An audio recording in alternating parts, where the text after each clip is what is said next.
Hi guys, Tomley here, and today I want to talk to you about the gaming industry. But before we do, the gameplay that you'll be watching is me running around with the DMR, playing a bit of hard points on Lagoon, I think it is.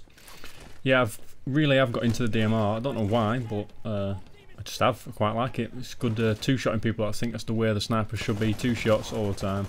But anyway, let's jump straight into it. First off, I think the gaming industry is way too big for its boots. I think they need to take a chill pill and understand that the games that they make are supposed to be fun. They make games and they take them so seriously that it loses all the fun.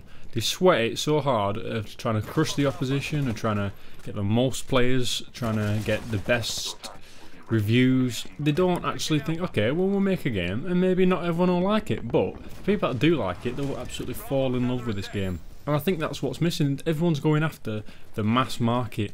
Everyone wants to be Digestive Biscuit. Everyone loves them, but like nobody craves that game, and like nobody craves that biscuit. Like people crave Jaffa cakes, but some people just don't like Jaffa cakes. If you get my biscuit analogy. So what I'm trying to say is they need to just make games that are fun and make games that are well designed, well thought out, and they fill a specific role. Like Halo, when Halo first came out, that was like you could be Master Chief, you could be like a soldier in another like universe. But like Call of Duty now, it's like, oh, you can be a soldier, you can be this guy, you can be that guy. Everyone pleased by the game, pleased by if you want to be a noob, if you want to be a sniper, if you want to be this, if you want to camp, if you want to be aggressive, and they just try and carpet bomb every different kind of genre that they think people want to buy it for, and they lose the, what's the word now? Not the exclusivity, but the uniqueness. That's the word. They lose the uniqueness of certain aspects of the game. Like Borderlands, that had like the sense of style, because it was like not cartoon, it was like cartoon drawn kind of, it was weird. It was like not an anime. It was a very weird sense of style. But it had style and it had its own unique style, and that's why some people loved it. And some people didn't like it. They thought it was weird. They just didn't like that style, which is fine, because the people that did love it really loved it, and it gave you a sense of like, yes, this is my game. This is what I play. Like Gears of War. I used to play Gears of War so much. I used to play Wingman in Gears of War 2. I used to be like ranked 100 and something in the world on Wingman, and I had a mate who we just played together. That's all we did, just me and him. Like every single night, we used to play Wingman, and we used to play to win. We used to play to have fun.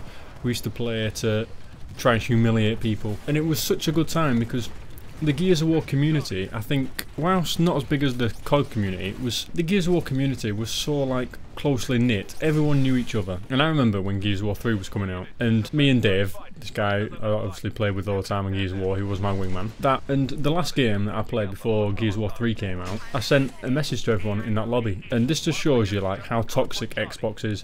And the message that I sent everyone was like, this is my last game of Gears of War 2, thanks a lot, I'll see you on the next one. You know, like, basically, it's been good playing Gears of War 2, but now we move on, you know, kind of message. And basically, nearly everyone in the actual game, like out of 10 people, sent me a message back.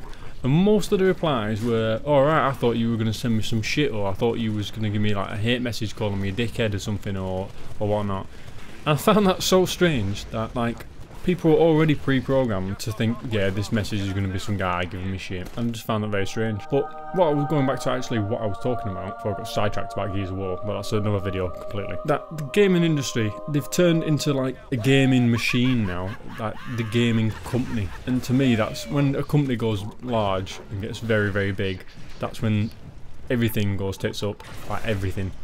Because they get too focused on money, and they get too focused on pleasing the shareholders and showing the investors that they can make money, and having to make promises to like publishers and other companies and stuff like that. They just lose the actual control of the game. They might control the company, but they certainly don't control the game. I mean, look at Battlefield 4. That game had a chance to be really good. I mean, if there was ever a year for a game to like dethrone COD, this was that year, because Call of Duty Ghost absolutely fucking bombed. Like, that game is not the shittest Call of Duty, but it's just a shit game in general. And I really liked Black Ops 2 as well, so I was really hoping it was going to be good. And I tried playing that Ghost game. It's just garbage. Absolute garbage. So, yeah, if there's any time to take on Call of Duty, this was the year. But what did they do? They had an absolutely amazing game, Battlefield 4.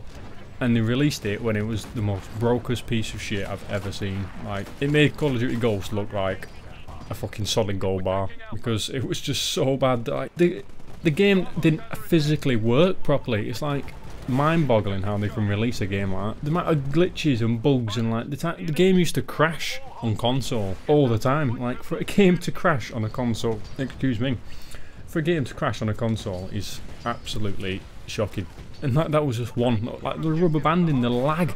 Like, you could not physically play at a level because you were lagging that hard, and everyone used to be like that. It wasn't just me, nothing to do with my connection. I rang up, I optimised it, I did exactly what EA told me to do, opening loads of ports on the internet, contact my service providers. Anyway, that was completely irrelevant because my speed and everything was perfectly fine. I mean, I had like 40 download and like 5 upload, which is perfectly fine for playing Call of Duty and any other online game, but just rubber banding was so bad.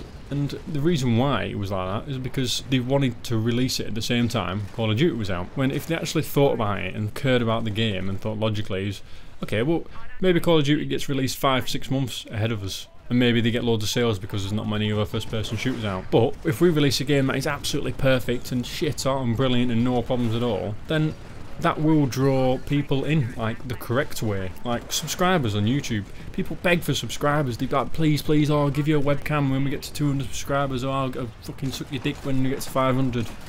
And it's like, yeah, but these people are only subscribing because the promise of something. They don't care about your channel. They don't care about what you've got to say or anything like that. I would much rather have half my subscribers, and actually them half of subscribers actually want to watch my videos, actually care about my videos. But that is another video completely as well. I have to make a lot of these videos, aren't I?